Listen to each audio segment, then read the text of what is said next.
O YouTube é uma das maiores, se não a maior plataforma de vídeos do mundo, com inúmeros vídeos disponíveis, e no meio disso se esconde muitos tesouros, que se não fosse pela internet, nós jamais ficaríamos sabendo da existência. E o vídeo de hoje é sobre um tesouro nacional chamado Mistério na Colônia. Um curta-metragem de terror estrelado pelo Luciano Huck. Isso mesmo, o famoso apresentador da Globo responsável por humilhar pobres para fins de entretenimento. A minha intenção era fazer um especial de Halloween sobre esse curta, até porque eu pretendia fazer uma edição um pouco mais simples, para poder postar a tempo. Mas aí quando eu menos esperava...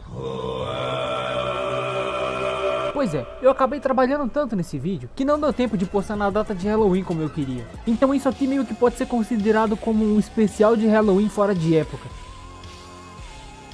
Eu tentei ir atrás de informações sobre esse curta, mas por preguiça eu acabei não encontrando muita coisa relevante. Porém, eu descobri uma página inteira no IMDb só sobre esse filme, que tem avaliação de 4,9 de 10, o que já é um alerta. O curta em questão foi produzido pela Necrófilos Produções Artísticas. Sim, esse é o real nome da produtora. E parece que se trata de um grupo amador de filmes de terror, que são responsáveis por diversos filmes. Dentre eles, O Estripador da Rua Augusta, A Maldição do Sanguanel, e por fim, mas não menos importante, entrei em pânico ao saber o que vocês fizeram na sexta-feira 13 do verão passado, parte 2. A hora da volta da vingança dos Jogos Mortais de Halloween. Sem zoeira, esse é o título do filme. A única coisa que eu encontrei sobre essa Necrófilos Produções Artísticas foi uma página de Facebook. E sinceramente eu achei melhor nem ir atrás de mais informações, porque com o nome desses, eu acho que os resultados de pesquisa não seriam muito agradáveis. E só pra esclarecer, esse vídeo não é pra ser bem uma análise. Por mais que às vezes pareça que eu critique o filme, a ideia aqui é mais apresentar pra vocês essa bizarrice que vocês estão prestes a ver. E outra coisa, eu sei que isso é um curta-metragem, mas eu achei melhor chamar de filme mesmo, porque eu acho que fica mais fácil pra entender, e também porque ficar usando o termo curta-metragem faz com que eu me sinta como se estivesse querendo passar a ideia de crítico de cinema, sabe? Ah é, antes que eu me esqueça, por se tratar de um vídeo antigo, e que provavelmente foi guardado em uma fita VHS, o filme originalmente está em 4:3, que é a resolução padrão daquelas antigas TV tubão, mas como isso se trata de um vídeo pro YouTube, eu adaptei para widescreen. Eu sei que assim eu acabo cortando uma parte considerável do vídeo original, mas vai por mim, não tem nada de importante que vai ficar de fora da tela nessa adaptação. E também isso não afeta praticamente em nada a qualidade do vídeo, porque como dá pra ver, a resolução dele já é extremamente baixa e totalmente pixelizado. Bom, e é isso, a introdução já tá longa demais, então chega de enrolação e bora pro vídeo.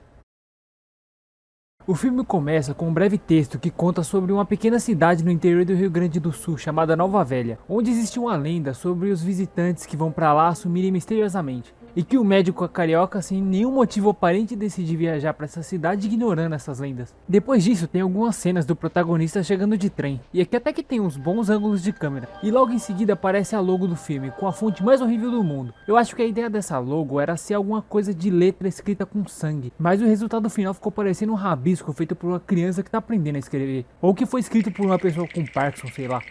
Isso sem falar nesse tom de vermelho que tá meio apagado. Isso tá longe de passar a ideia de algo aterrorizante ou alguma coisa relacionada ao terror no geral. É sério, eu posso simplesmente mudar esse tom de cor e pronto, agora você tem uma bela de uma logo de merda.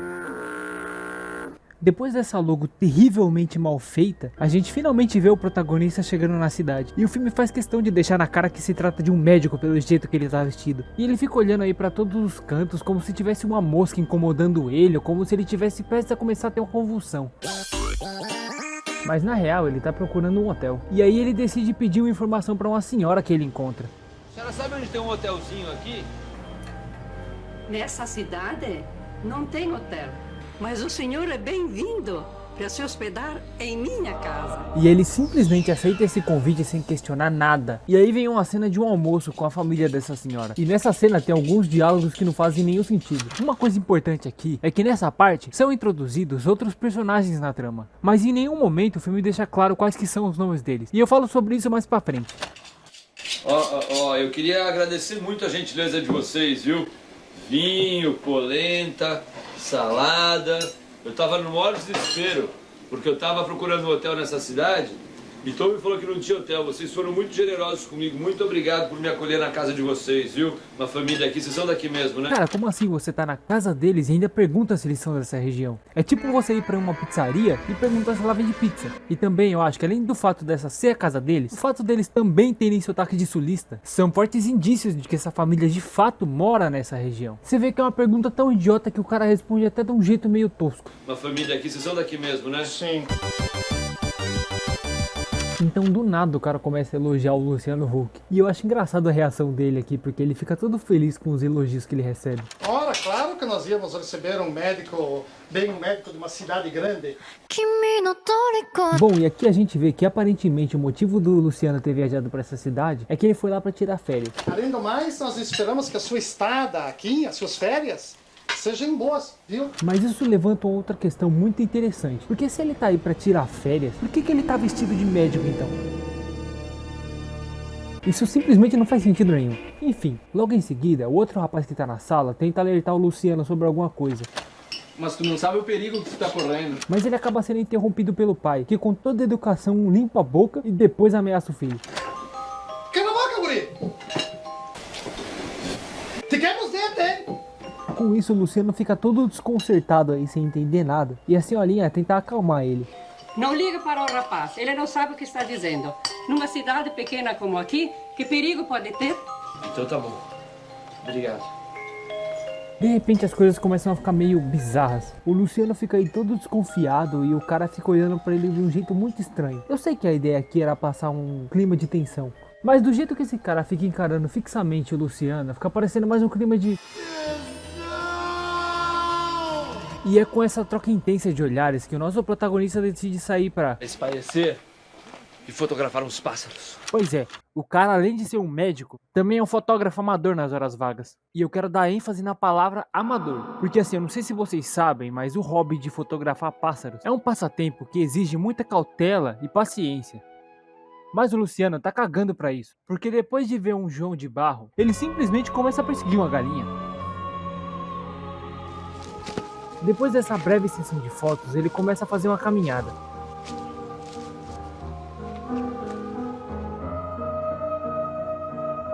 Então corta pra senhorinha e a gente vê que ela tá esse tempo todo observando o nosso protagonista. E então ela dá ordens pra uma figura misteriosa que de repente aparece ali.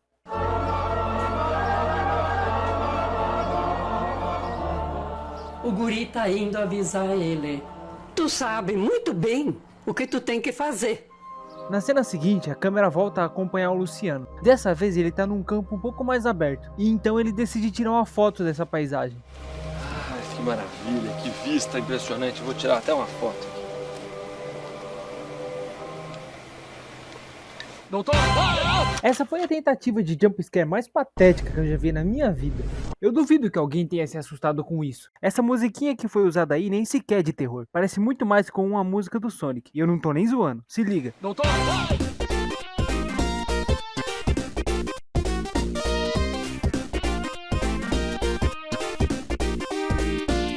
Ai, vixe Maria! Esse susto barato foi causado pelo rapaz, que novamente tenta alertar o Luciano sobre as coisas macabras que acontecem nesse cu de mundo que eles vivem. Doutor, tu parece ser uma pessoa legal. Eu tenho que te contar uma coisa. Diga, Essa garoto. cidade Fale, Tem garoto. uma história muito assustadora. O quê? Todos os viajantes que vêm pra cá acabam sumindo misteriosamente. Não brinca. Como ele consegue ficar surpreso com isso, sendo que no começo do filme, o texto fala que ele decidiu ignorar essas lendas quando viajou para esse lugar. Considerando isso, não teria por que ele ter essa reação para uma informação que teoricamente ele já sabe desde o começo. Mas pelo menos não é só isso. Porque parece que esse rapaz aí tem outro segredo para revelar. Mas não antes do Luciano ficar interrompendo ele. Pelo amor de Deus, garoto, sai. Não, mas eu preciso Saravá. te contar, doutor. Eu achei que isso só acontecia em filme de horror na televisão. Eu preciso te contar um segredo que eu guardo dentro de mim. Eu tenho que te contar esse segredo. Então fale logo. Mas é claro que assim como qualquer filme clichê de terror, antes que ele possa de fato revelar esse segredo, aquela figura misteriosa que tava com a senhorinha aparece aqui. E então a gente vê que ele tá todo encapuzado e usa uma máscara de caveira que parece muito com aqueles memes de roqueiro.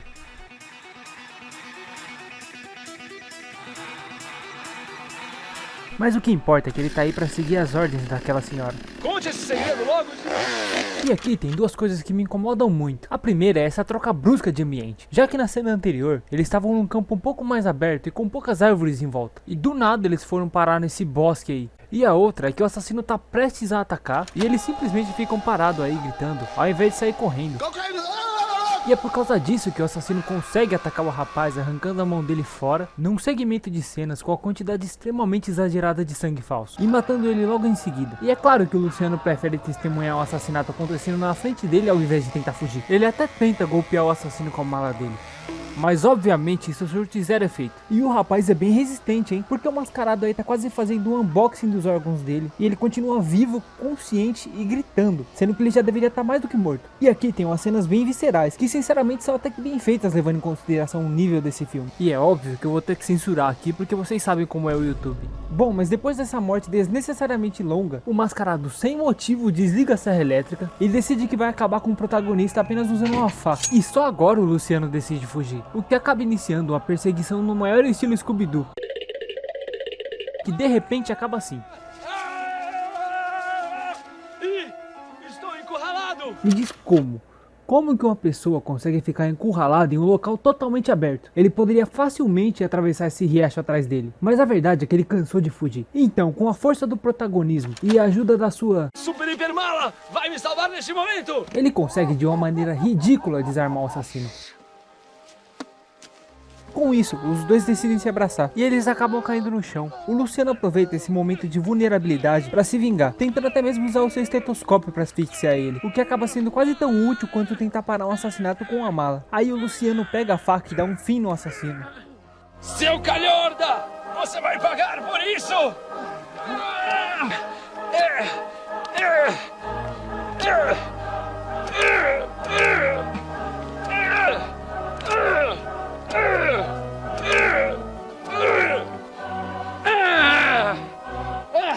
Esse calhorda não incomoda mais ninguém!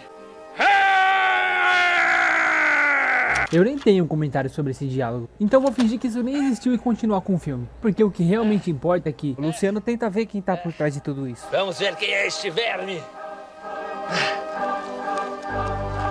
É aí que ele descobre que era o pai esse tempo todo, o que era óbvio, já que até o momento o filme mostrou apenas 4 personagens, sendo eles o protagonista, o rapaz, que foi morto pelo assassino, a senhora e o pai, que não apareceu desde a cena do almoço. Tentar fazer um mistério sobre um assassino mascarado acaba ficando muito previsível quando você tem poucos personagens na trama.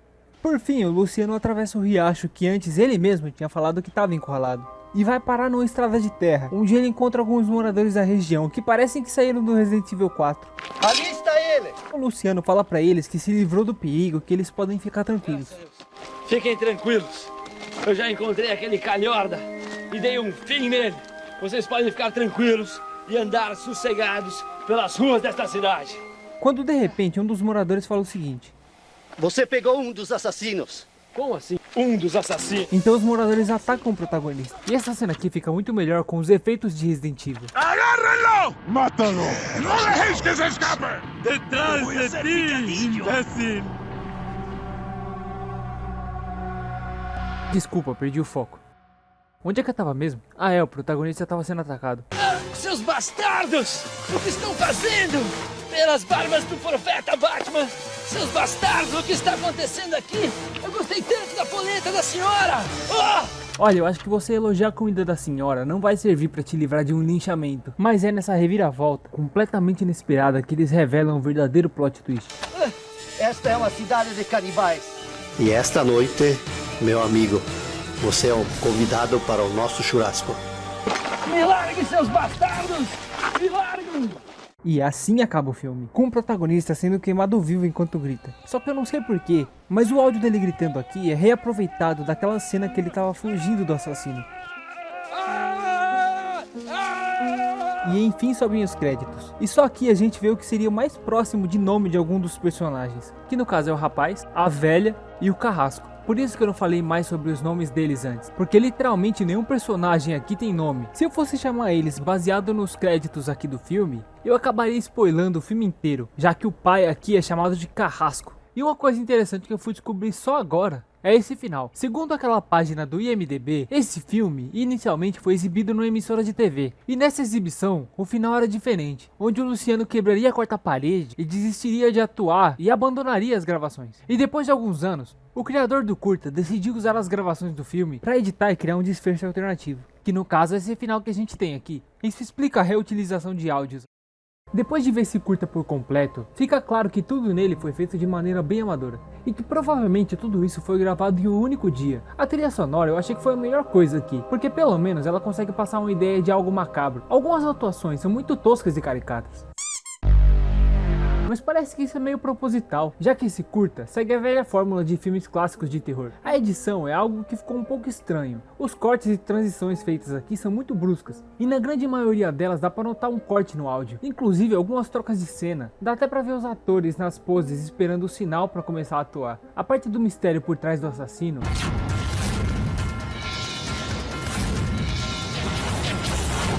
eu sinceramente achei bem óbvia e foi a parte mais rushada. Mas o plot twist no final sobre os canibais eu achei bem mais interessante. E eu realmente não esperava por aquilo.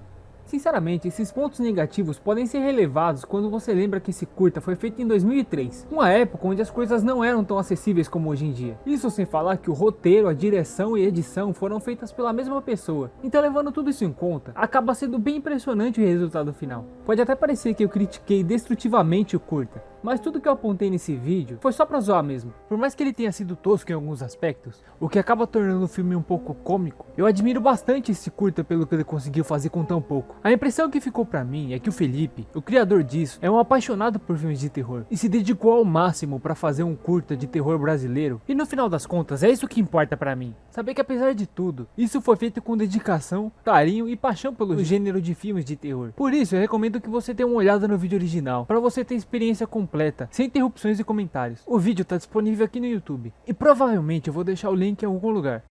Eu espero que vocês tenham gostado do vídeo, que deu um baita de um trabalho para editar. Por favor, considere compartilhar, deixar um like e se inscrever caso não seja inscrito. Eu sei que eu já falei isso antes, mas eu acho importante relembrar aqui. Comenta aí o que você achou do vídeo e eu vejo vocês na próxima. Até lá!